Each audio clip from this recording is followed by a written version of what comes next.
It's moving day for the old house that stood here since 1900.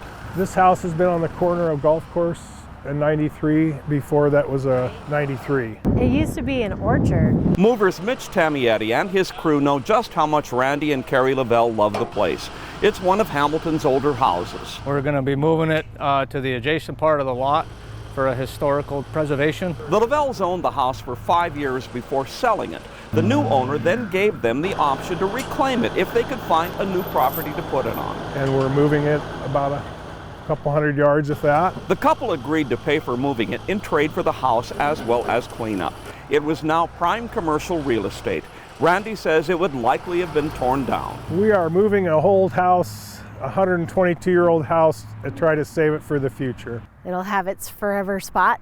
Mitch hears comments like that all the time. This day and age, everybody's looking for the old style houses. Mitch's family-owned company moves all kinds of houses. They haul everything. From a dollhouse all the way up to a schoolhouse. We do bridges. The Tamietti family company has its own long history in Montana. My great-grandfather did it out of Butte, and then my grandfather, and then my dad. He's been doing it for the last probably 48 or plus years. It's a base-owned business out of Butte. We moved to Whitehall around 97 to 98, and now we're located in Pipestone. Mitch is the fourth generation Tamietti in the moving business. I'm hoping to kind of keep the family tradition going. Mitch learned the basics from his father, but his dad wanted him to broaden his knowledge. My dad sent me off to different house movers across the U.S., expert house movers. Moving any building or bridge requires special skill and lots of preparation. It can be dangerous. It can be. I mean, you gotta have your wits about you. And I love it. It keeps you on your toes.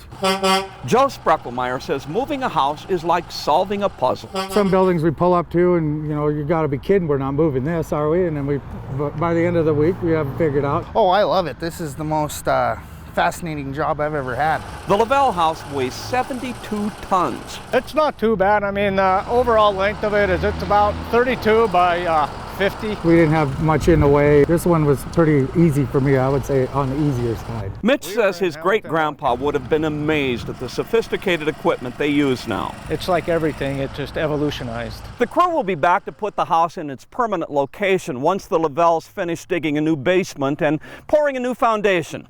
Then it should be ready for another 122 years. It will be one more chapter in a number of chapters in its history. John Stout built the house in 1900.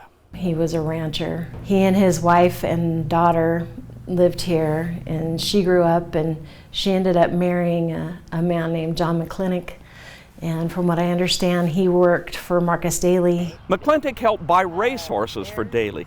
The McClintocks lived in this house. After they moved, it was vacant for many years, until the Evans family in the 1960s. Before the Evans family bought it and fixed it up years ago, it was a haunted-looking house. The Evans restored it to its original glory. The Leavells bought it from the Evans Trust and made improvements. Inside, it's much the same as it was a century ago. I like all the crown molding and just the little details. The stained glass door, the doorknobs, the staircase. It's going to be here long after we are. It's a home. A home with a new view of Hamilton. Kevin Mackey, NBC, Montana.